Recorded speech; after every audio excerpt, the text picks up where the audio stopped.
Bom dia, vamos dar continuidade, vamos iniciar nossa aula. Hoje nós vamos tratar sobre educação sexual. Meu nome é Edivaldo César, eu sou professor e eu trabalho na área da sexualidade, do gênero, do lazer, das políticas públicas e das relações, principalmente das relações sociais envolvidas com essas questões.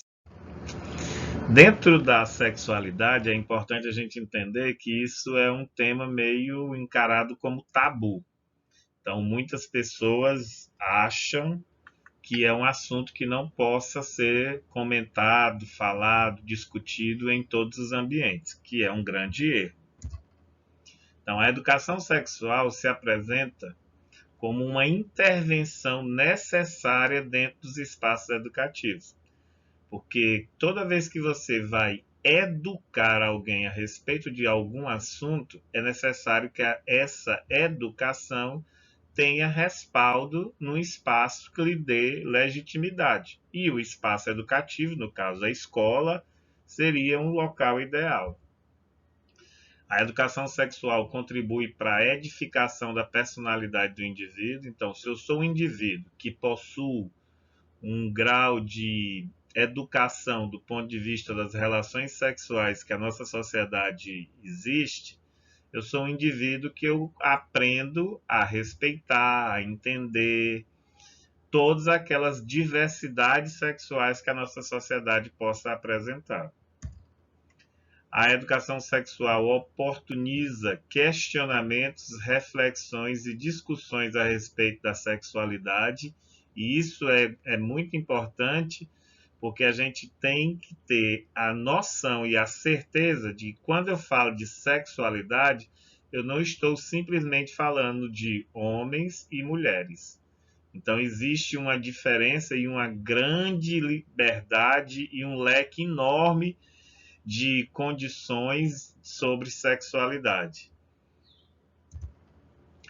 A educação sexual compõe a identidade pessoal, então, toda vez que eu tenho uma educação a respeito da minha sexualidade, eu tenho uma identidade mais sólida a respeito dos meus padrões pessoais. Do mesmo jeito, a educação sexual é compreendida como um processo de desenvolvimento. Então, ela promove o desenvolvimento integral do indivíduo dentro daquela sociedade que ele está inserida. Por que, que isso é necessário? Porque diferentes sociedades têm visões diferentes a respeito de sexualidade. E entenda a sociedade não como um todo que a gente vive aqui. O Brasil é a sociedade brasileira. Tudo bem, tá certo. Mas a sociedade brasileira no sul tem um entendimento diferente da sociedade brasileira no norte, no nordeste, no centro-oeste. Isso eu estou variando de região, mas de cidade para cidade, esses entendimentos a respeito de sexualidade também variam. Então, aquilo que pode ser algo perfeitamente normal, natural e aceito pela sociedade em uma determinada cidade, pode ser considerado como algo agressivo, pejorativo e perigoso em outra cidade. Por isso que é necessário que você tenha uma educação para entender como funciona essa diversidade. Na literatura, a educação sexual a apresenta com diferentes terminologias. Então, não existe uma única maneira de eu dizer o que seria educação sexual. Então, ela é gerada a partir de diferenciações. E essas diferenciações podem ser classificadas de maneira diferenciada também.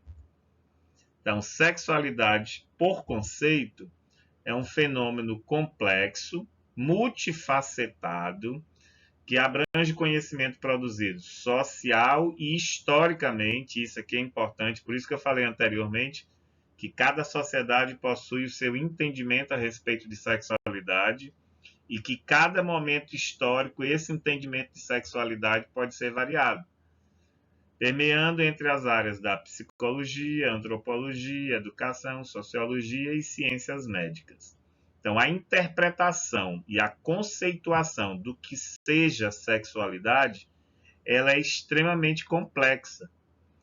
porque historicamente ela vai variar de era para era histórica. Então, vamos dar um exemplo bem prático. Na Antiguidade Clássica, que era Grécia e Roma, a exposição do corpo, mostrar o corpo, deixar o corpo nu, era perfeitamente aceito, contanto que seu corpo fosse bonito, perfeito. Se seu corpo tivesse algum tipo de defeito, ou tivesse ou fugisse de algum padrão considerado perfeito, musculoso, delineado, aí não era aceito ele ser exposto. A mesma coisa acontece com a sexualidade. Na Antiguidade Clássica, Grécia e Roma, a homossexualidade era encarado como algo perfeitamente normal e até era estimulado dentro da sociedade. Então, um casal hétero, um homem e uma mulher, quando se casavam, era permitido ao homem possuir um relacionamento homossexual. Ele podia ter um amante, mas ele não poderia ter uma amante, uma mulher como sendo a sua concubina, porque isso perante a lei era encarado como algo extremamente pejorativo e desrespeitoso. Para vocês verem que, do ponto de vista histórico, essas interpretações sobre sexualidade elas variam muito. E o futuro nos reserva coisas que a gente talvez nem consiga identificar. Então, além dos aspectos políticos, econômicos e culturais no desenvolvimento da sexualidade, é importante a gente entender que a educação sexual, na educação básica, né, no ensino básico, acaba por sofrer influências na concepção biologicista da biologia. Então, a gente tem a mania ou a falsa impressão de que é necessário tratar a educação sexual somente a partir da biologia dos indivíduos. Mesmo entendendo que esses aspectos voltados para as ciências humanas relacionados à sexualidade são extremamente importantes para a informação e a formação de cada indivíduo. Então, resumir a educação sexual somente à função do pênis e da vagina é tirar a complexidade desse assunto. E isso é um erro muito grande que a gente observa dentro da nossa escola, na educação básica.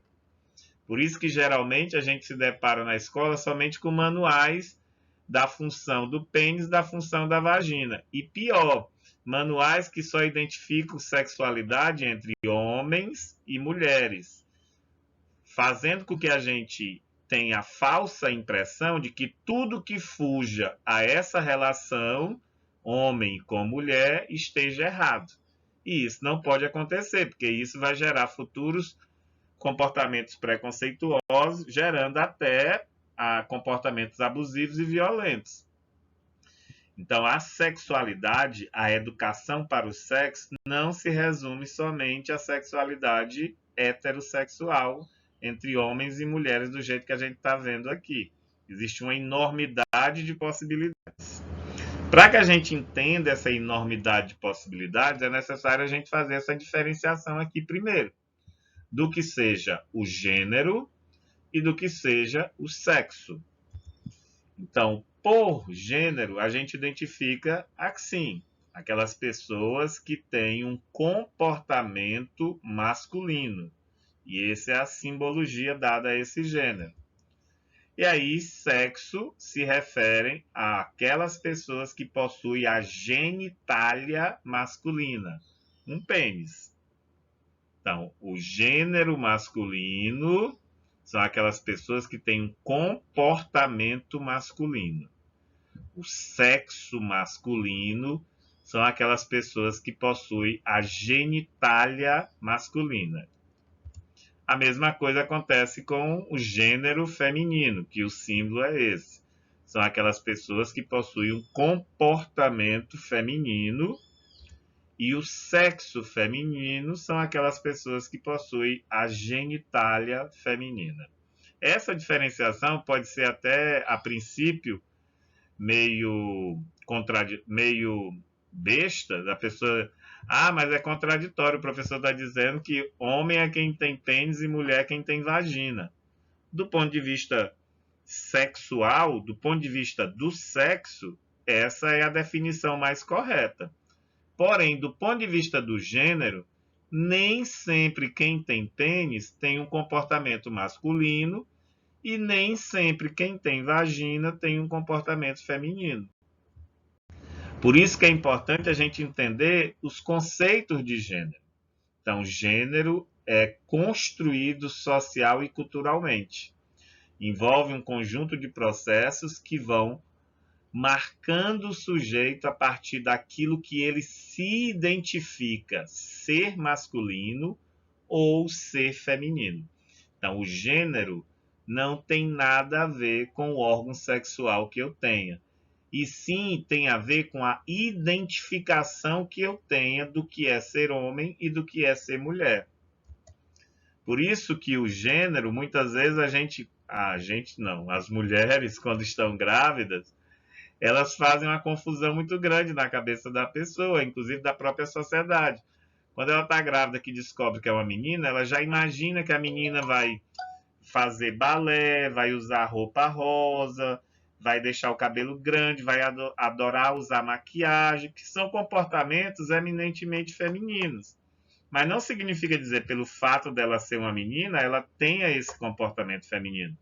A mesma coisa acontece com os meninos. Quando sabe que está grávida de um menino, o quarto é azul, o menino vai usar o cabelo curto, o menino vai fazer esporte de contato ou de luta, porque na cabeça dele, na cabeça da grande maioria da sociedade, todos os meninos devem ter esse comportamento masculino.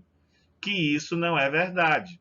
Porque esse gênero, esse comportamento, ele é socialmente e culturalmente construído. E é isso que vai identificar esse indivíduo.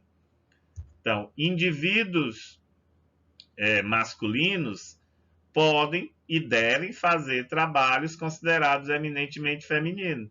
Então, isso aqui é uma ilustração da década de 70, onde mostrava como seria uma mudança do comportamento de gênero. A mulher sentada, lendo jornal, fumando, e o marido lá, todo suado, trazendo café da manhã para ela. Coisa que a gente sabe que na nossa sociedade é o contrário, né? Geralmente é o homem que senta, fica lá relaxadão, e é a mulher que tem que fazer todas as atividades domésticas para o esposo. Do mesmo jeito, os sujeitos são construídos dentro dessa identidade de gênero como sendo alguém masculino ou alguém feminino, nas relações sociais que eles têm. Então, os diferentes discursos, as diferentes representações é que vão transformar esse indivíduo durante a sua história pessoal, principalmente marcando a sua identidade sexual, étnica, de classe, de religião e de geração. Então, cada indivíduo, cada pessoa possui uma identidade com a geração que ele viveu, com a religião que ele se afina, com a classe social que ele está inserido, com a etnia que ele pertence e com os padrões sexuais que ele considera interessante. Isso tudo é construído, não tem nada definido. O sujeito é construído dentro de uma sociedade, dentro das relações sociais. Pensando nisso, é que algumas pessoas se assustam quando algumas mulheres, ou um grupo de mulheres, sai para beber na rua, ficar bêbada de madrugada, sorrindo, se divertindo. Porque isso aqui, na cabeça de algumas pessoas, é um comportamento eminentemente masculino, não é um comportamento feminino. E aí gera aqueles comentários. Eita, mulher bêbada é horrível da gente ver. Ave Maria, mulher não devia beber, fica um comportamento tão feio. Mas quando ela vê um homem bêbado, ela não diz isso. Então, essa relação é eminentemente construída dentro da sociedade da gente. E varia de sociedade para sociedade, viu? Então, comportamentos que são considerados eminentemente femininos, como dançar balé, são desqualificados por aqueles que fazem o contrário. Quer dizer, os meninos que vão escolher o balé geralmente são taxados de homossexuais, de gay, de viadinho, e aí vai uma série de xingamentos que vão tentar destruir a identidade do indivíduo. Não significa dizer que todos os indivíduos que fazem balé são homossexuais. Pode ter algum indivíduo masculino que faz balé que se afine com a homossexualidade? Pode. Pode ter alguns que se afine com a heterossexualidade? Pode. Pode ter alguns que se afine com a bissexualidade, a pansexualidade? Pode. Então, a relação sexual não tem relação eminentemente direta com o tipo de comportamento que o indivíduo faz na sociedade. Então, isso é que a gente tem que entender. Não é o que eu faço na sociedade que vai definir que tipo de condição sexual eu vou assumir. Por isso que alguns comportamentos são legalizados para homens e são criminalizados para mulheres. Então, um homem tendo várias amantes, várias mulheres, isso é aceito e até valorizado, né? A pessoa, eu sou um garanhão, eu sou gostosão, eu tenho várias namoradas. E isso até, algumas são até reverenciadas. O cara é bom porque ele tem várias mulheres. Agora, se for uma mulher que tiver vários homens, aí ela vai pegar nome de galinha, vagabunda, prostituta, sem vergonha e qualquer outro adjetivo que vá desqualificar a sua condição social, que é um erro também. Então, não é pelo fato de eu ser homem que eu tenho a legitimidade de possuir várias parceiras como minhas namoradas, ou como minhas amantes, ou como minhas companheiras sexuais. Então, isso é um comportamento que a nossa sociedade encarou como correto e muitas vezes até as próprias mulheres fazem esse julgamento como sendo correto e discrimina aquelas outras mulheres que fogem esse padrão. Eu estou falando a nossa sociedade porque, principalmente aqui no Nordeste, isso aqui é bastante comum e até aceito, como eu disse. Do mesmo jeito que a transexualidade ou a travestialidade são coisas que muitas vezes são desqualificadas dentro da nossa sociedade. Então, uma pessoa transexual que nasceu com sexo masculino, porém possui uma identidade de gênero feminina, ela é má vista dentro da sociedade por conta disso. Então, se eu chegar e mostrar essa foto, sem tirando todos essas chamadas, só mostrando essa foto dessa mulher aqui, você nunca vai dizer que isso aqui é um homem. Se eu tirar a coroa, tirar esse coisa e botar só essa foto, você vai dizer que é uma mulher. Porque é uma mulher. Na verdade, ela pensa, ela se identifica, ela se relaciona, ela se veste, ela tem as suas relações sociais todas do ponto de vista feminino, apesar de ter uma genitália masculina. A mesma coisa acontece com essa ilustração aqui, são a mesma pessoa. Aqui é o RuPaul, que é um transformista, uma drag queen famosa dos Estados Unidos, tem até programa de televisão e tudo, já ganhou vários programas de televisão. E aqui é a versão feminina dela, quando ela se transforma para fazer as suas apresentações.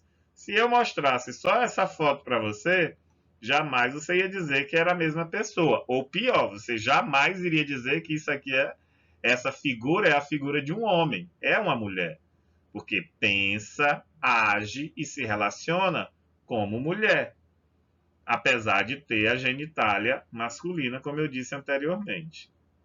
Não significa dizer, e agora que vem o primeiro grande nó na cabeça das pessoas, não significa dizer que pelo fato dessa pessoa se travestir, se transfigurar, se transformar numa figura feminina, não significa dizer que do ponto de vista do desejo sexual, ela eminentemente tenha que se relacionar com homens. Tem isso também. Muitas vezes elas apresentam essa figura feminina, mas elas têm um desejo sexual de se relacionar com mulheres. Porque, como eu já disse, ela possui uma genitália masculina, tem um pênis.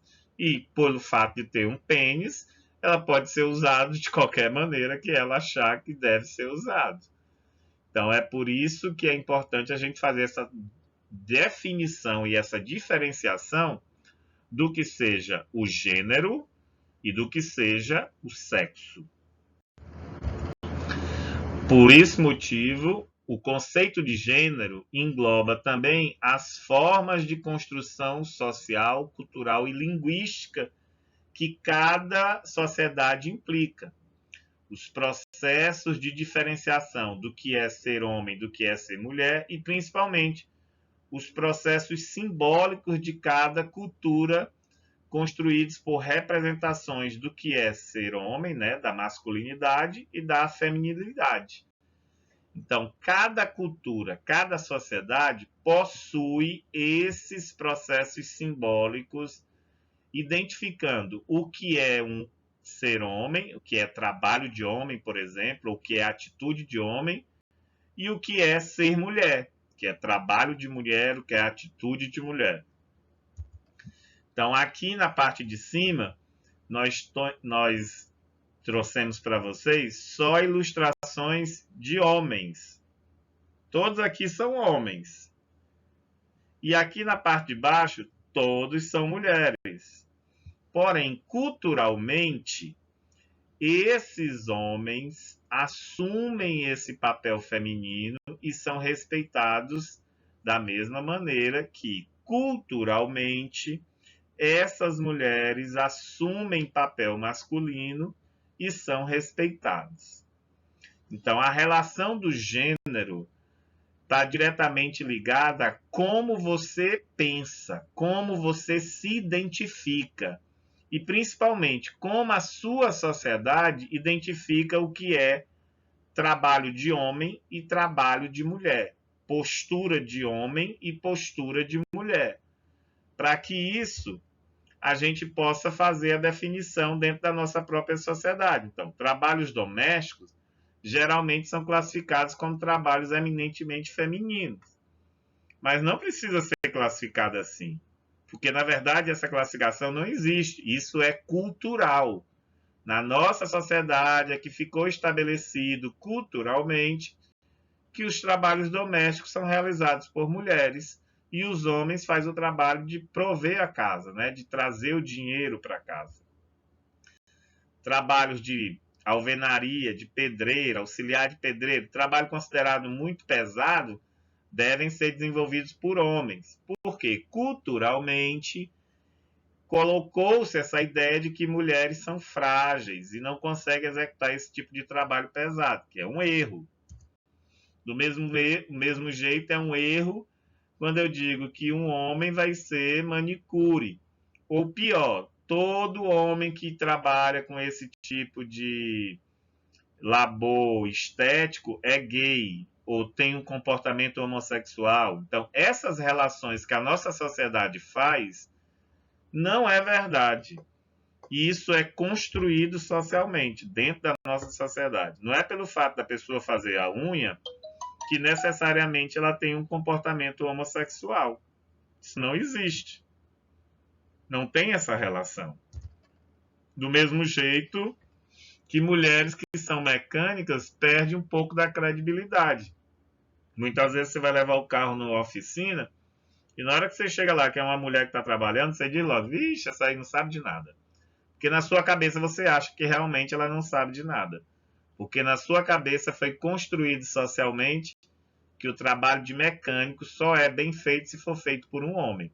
Coisa que não tem nenhum fundamento, porque o trabalho, qualquer trabalho, só é bem feito se a pessoa souber executar a tarefa.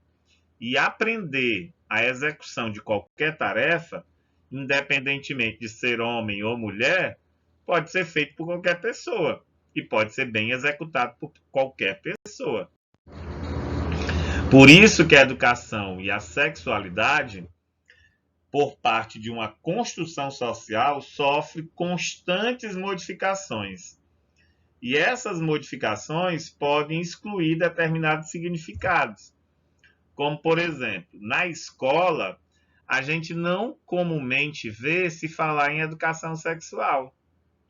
Então, é importante a gente entender que a escola deve tratar desse assunto. Por que ela deve tratar desse assunto? Para que serve esse assunto de educação sexual dentro da escola? principalmente para trabalhar a questão da afetividade.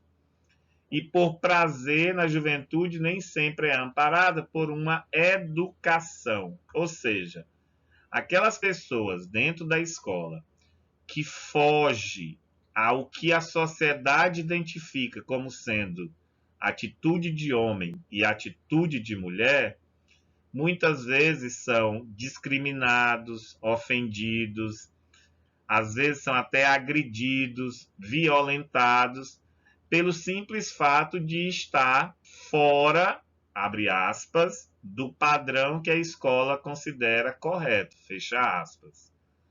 Por que eu digo estar fora do padrão? Porque para a escola existe um padrão de sexualidade, um padrão que deve ser observado. Qual seria esse padrão? Na escola, todo mundo deve ser heterossexual, todo mundo deve ser branco e todo mundo deve ser católico. Esse é o padrão que a escola preconiza. Qualquer coisa que fuja a isso é considerado como desvirtuante. Então, dentro da escola, a educação sexual traz principalmente os aspectos biológicos, culturais e sociais. Deveria ser tratado com mais força, mas não é tratado. E tudo isso é recomendado pelos parâmetros curriculares. O MEC recomenda isso. Isso é a expectativa. Mas, na realidade, dentro da escola, a gente só trata de sexualidade do ponto de vista biológico, mostrando o que é a sexualidade, as doenças sexualmente transmissíveis, a questão da gravidez na adolescência, os assuntos relacionados ao aborto. Fora disso, fora dessa questão biológica, a gente não tem liberdade dentro da escola para tratar do assunto. Mas deveria ter, porque é recomendação dos parâmetros curriculares. Está escrito lá no parâmetro curricular. Então, a falta de reflexão sobre a sexualidade favorece a persistência da intolerância e da violência, enfraquecendo o combate ao preconceito, o abuso sexual infantil e a violência contra a população LGBTQI+, que são lésbicas, gays, bissexuais, travestis, transexuais, transgêneros, e o mais significa qualquer outra definição a mais que possa vir a aparecer ou existir. E principalmente a violência contra a mulher, porque a falta do entendimento do que seja sexualidade coloca o homem como sendo mais importante do que a mulher, quando na verdade deveria ter uma equidade, deveriam ser iguais. Então, a educação sexual na escola deveria combater justamente esses aspectos, a homofobia. Deveria desenvolver as questões da cidadania, deveria trabalhar a questão da diversidade, deveria trabalhar a diversidade LGBTQI+, deveria educar os indivíduos para que entender que a diferença é importante e ela existe, e principalmente deveria propagar as questões do respeito ao que é diferente. O que é diferente para mim tem que ser respeitado. Eu posso até não concordar, eu posso até não aceitar, mas eu tenho a obrigação de respeitar. Então é importante a gente entender que a educação sexual compreensiva deve ser trabalhada dentro da escola. O objetivo é nortear o processo de aprender e de ensinar sobre os aspectos cognitivos, físicos, emocionais e sociais da sexualidade. Então, essa educação compreensiva é eu compreender que existe muito mais coisas além do sexo masculino e do sexo feminino, das práticas sexuais entre homens e mulheres e das outras infinidades de práticas sexuais que podem existir. Também trata das dimensões da sexualidade como a igualdade de gênero, como a questão do amor, como a questão da orientação sexual e da identidade de gênero. E aqui é importante a gente entender. É uma orientação sexual, não é uma opção sexual, porque ninguém escolhe isso. A gente escolhe camisa, bolsa, sapato, caderno, isso a gente escolhe.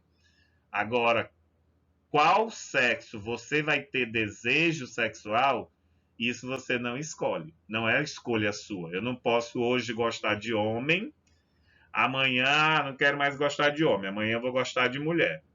Não funciona assim. Pode até ser que algumas pessoas tenham esse comportamento, mas é porque essa orientação já existia e a pessoa foi renegando ela a segundo plano. A igualdade de acesso não significa eminentemente de oportunidade. E aqui encontra-se as questões mais simples, como, por exemplo, o esporte e o lazer. Então, na maioria das vezes, você vai para uma prática de lazer, você vai com seu marido e os filhos, o marido vai para a praia. O marido fica lá bebendo cerveja e você que tem que ficar olhando o menino no sol, passando protetor no menino, dando água, dando comida, porque o marido não está nem aí se preocupando com isso, não. Isso é trabalho de mulher. E tem alguns que ainda dizem assim, isso é trabalho seu. Né? O esporte se revela principalmente com um espaço de luta, onde homens e mulheres vão discutir o que é mais importante, e as questões de gênero são historicamente interferidas nessa questão da adesão e da permanência de homens e mulheres em determinados esportes. Agora, mais recentemente, aparece essa nova categoria de briga de gênero, que é o cyberbullying e o sexting, que são mensagens que você coloca de cunho sexual nas redes sociais, ou pior, você persegue alguém nessas redes sociais com essa questão sexual. Uma pessoa fez um vídeo lá travestido de mulher, aí você não gosta, aí você xinga a pessoa, desqualifica a pessoa, ameaça a pessoa só pelo simples fato dela estar se vestindo de mulher sendo um homem. Que, a meu ver, parece uma coisa assim absurda. Eu me importar com alguém que eu não conheço, mas só pelo fato dele querer usar uma roupa feminina, eu ficar zangado com ele, querendo bater nele. Isso é uma coisa fora do eixo, né? Por isso que trabalhar identidade de gênero, orientação sexual e sexo são coisas muito distintas. Então, na Base Nacional Comum, na BNCC, aponta esses temas relacionados à educação sexual, os conceitos de gênero e de orientação sexual foram retirados do documento. Então, no documento novo, que a gente vai trabalhar a partir de agora, obrigatoriamente 2021, na BNCC, essas questões foram retiradas, que é um grande erro. Como eu disse anteriormente, a identidade de gênero é como eu penso, como eu me identifico. Eu me identifico como homem ou eu me identifico como mulher? A orientação sexual é que tipo de desejo eu tenho por sexo. Eu tenho desejo por sexo com homens ou eu tenho desejo por sexo com mulheres? E o sexo é eminentemente a genitália que eu tenho. Eu tenho um pênis ou eu tenho uma vagina? Então é uma questão muito complexa para você trabalhar. As habilidades previstas pelo texto da BNCC estão para analisar as transformações da puberdade, a eficiência dos métodos contraceptivos e a disponibilidade sobre a gravidez precoce e as DST, principalmente a AIDS, que é um mal muito grande entre a adolescência. Então, a BNCC se resume a tratar somente das questões biológicas, esquecendo as questões sociais e culturais, como eu disse anteriormente. Então, do ponto de vista da sexualidade, a educação sexual tem que ser ampla para abranger os aspectos biológicos, sociais, políticos, as questões da afetividade da sexualidade humana devem ser essencialmente colocadas em práticas nessas competências da BNCC. Então, na BNCC, deveria ter as relações onde mulheres podem namorar e ser perfeitamente aceito, homem com mulher pode namorar e ser perfeitamente aceito, e homem com homem pode namorar e ser perfeitamente aceito, porque a diversidade é grande. Isso aqui eu estou sendo bem simples, mas tem uma diversidade bem maior. Para formar os sujeitos mais responsáveis, mais éticos e mais acolhedores dentro dessa diversidade, sem ter nenhum tipo de preconceito. Não é pelo fato de eu gostar de homem que eu vou ser melhor ou pior do ponto de vista do caráter de você que gosta de mulher. Não é pelo fato da menina gostar de menina que ela vai ser pior ou melhor da menina que gosta de homem. Então, a relação sexual que ela tem, ou o desejo sexual que ela tem, não deveria interferir no julgamento de caráter que você dá àquela pessoa. Infelizmente, na nossa sociedade, isso acontece. Então, qual é o objetivo da educação sexual? A educação sexual é, em termo, utilizada para se referir a um processo de busca, de proporcionar conhecimento e esclarecer dúvidas relacionadas à sexualidade. Como eu já disse, homem pode se relacionar com homem, mulher com mulher e mulher com homem naturalmente. Isso aqui pode ser feito de qualquer maneira, na hora que quiserem. A sexualidade deve ser entendida como um conjunto de comportamentos relacionados ao desejo sexual. E principalmente quando se fala em desejo, eu posso ter diferentes tipos de desejo. Então, uma mulher pode ter o desejo de transar com dois homens negros, um homem pode ter o desejo de transar com duas mulheres brancas, e assim inúmeros desejos podem aparecer. A educação sexual tem que contemplar essa diversidade de relações que aparecem dentro da complexidade social que a gente vive. Por isso que eu fiz a definição anteriormente do que seria a identidade de gênero, que é aquilo como eu me identifico do ponto de vista do que é ser homem, do que é ser mulher, e a orientação sexual, que é o desejo sexual que eu tenho para fazer sexo com homem ou com mulher. Uma coisa não tem nada a ver com a outra. Por isso que a educação sexual, sobre a sexualidade, como um programa de ensino da escola, muitas vezes chamada de orientação sexual, pode causar uma certa confusão na preferência sexual de cada indivíduo, porque existem múltiplas preferências sexuais. Aqui eu botei só algumas, mas tem bem mais do que essas que a gente está ilustrando aqui. Então, a educação para a sexualidade deveria contemplar, e fazendo isso, deveria abrir a mente das pessoas para entender que a sexualidade não é somente a relação entre homem e mulher. Existem diferentes tipos de relações do ponto de vista sexual. Por isso que o papel da escola deveria ser criar hábitos saudáveis para fazer com que os adolescentes e as crianças entendam as questões relacionadas à saúde, evitando com isso o aborto na adolescência, a AIDS, o casamento infantil e vários tipos de violências sexuais, e principalmente respeitando a diversidade que existe.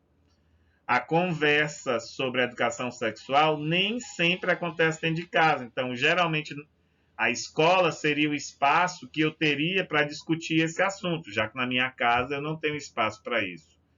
E entender, principalmente, que a sexualidade é algo natural, faz parte da vida humana. Contra tudo isso, aparece o contraponto. Sexualidade é assunto de família, por isso que não deve ser tratado na escola. A escola exerce influência sobre a sexualidade do jovem, então muitas pessoas acham, pelo fato de eu falar na escola, que existe uma relação entre homem com homem e mulher com mulher, eu vou influenciar a criança a se tornar ou a executar esse tipo de relação, que é um erro gravíssimo. Isso não tem nada a ver. Ninguém influencia ninguém a fazer esse tipo de orientação. A erotização infantil aconteceria se a educação sexual fosse tratada na escola, que é também outro erro gravíssimo. Isso não existe. Então, para aplicar a educação sexual nas escolas, é necessário você desenvolver um programa de educação sexual. Esse programa de educação sexual deve ser pautado a partir de especialistas na área da saúde, na área da psicologia, da sociologia, para que ele dê um subsídio grande para que o programa possa ser executado. Nesse programa, você deve considerar os aspectos relacionados à sexualidade para além da saúde biológica, e sim questionar o gênero e a diversidade sexual que existe na sociedade como um todo. Então, jovens e pais devem ter participação nesse processo também. As aulas devem ter informações científicas sobre as doenças sexualmente transmissíveis e a gravidez, e os temas devem ter uma sequência lógica, principalmente oferecendo informações a respeito dos serviços de saúde que são disponíveis e como você encontrá-los, que é o mais importante. Então, a educação sexual deveria ser abordada de maneira, numa disciplina específica ou de forma transversal nas disciplinas. Tudo isso aqui está lá nos parâmetros curriculares, nos itens da transversalidade dos conteúdos. É só você buscar e fazer esse programa.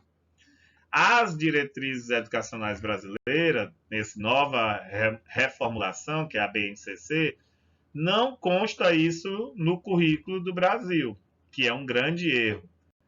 Então, ele vai tratar, de novo, somente das questões relacionadas à saúde. E é outro erro grande.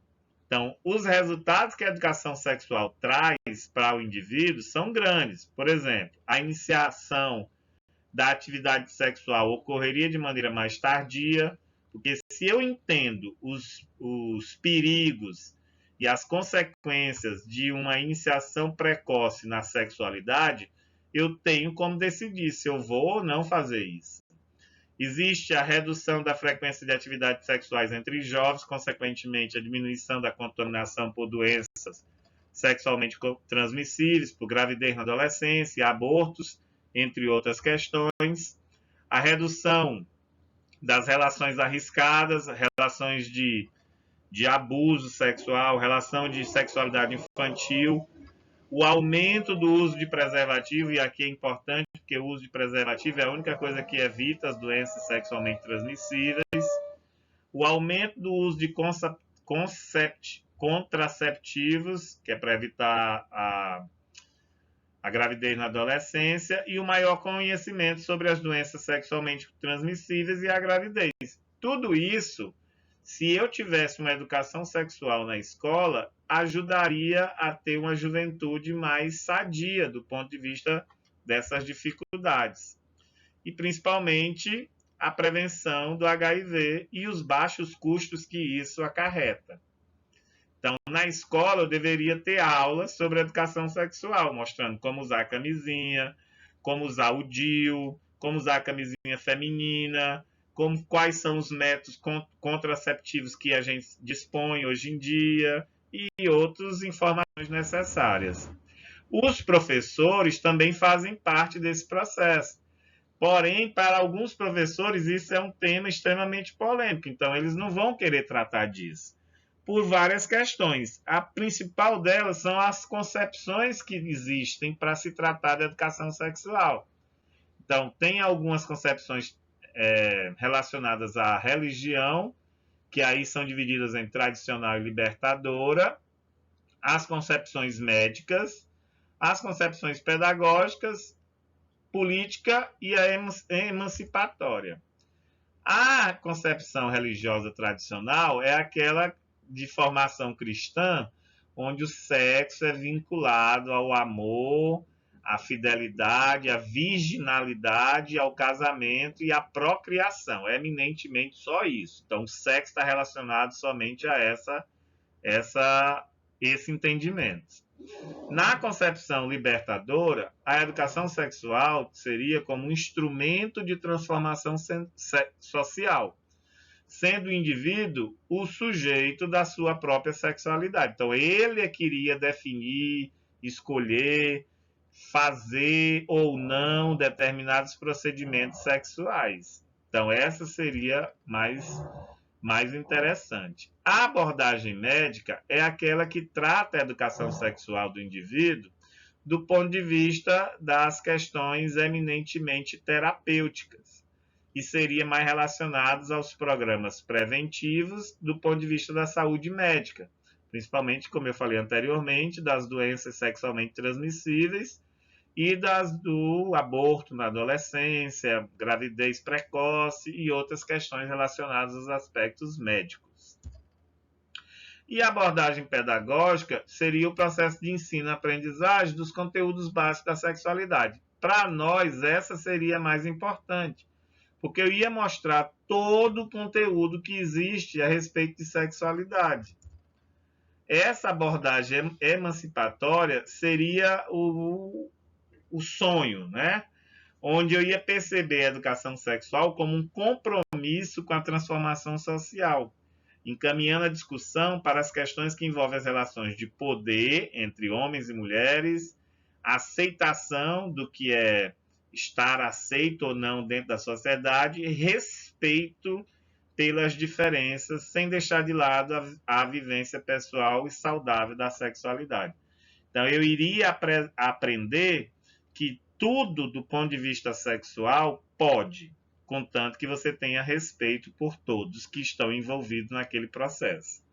Então, essas concepções ou essas abordagens deveriam ser de conhecimento dos professores, para que ele pudesse tratar o assunto dentro da escola. É por isso que o educador precisa refletir sobre essas abordagens para que ele possa ter uma posição mais correta quando for tratar desse assunto dentro da sua aula. Ele possa assumir um posicionamento teórico consciente, coerente, para não correr no risco de ser técnico, conhecedor apenas de estratégias de ensino de conteúdos informativos sobre sexualidade. E, principalmente, para que ele não caia no erro de ele, sem querer, transferir preconceitos que são deles. Então, vamos dizer que o professor seja uma pessoa que não aceita nenhum tipo de comportamento homossexual.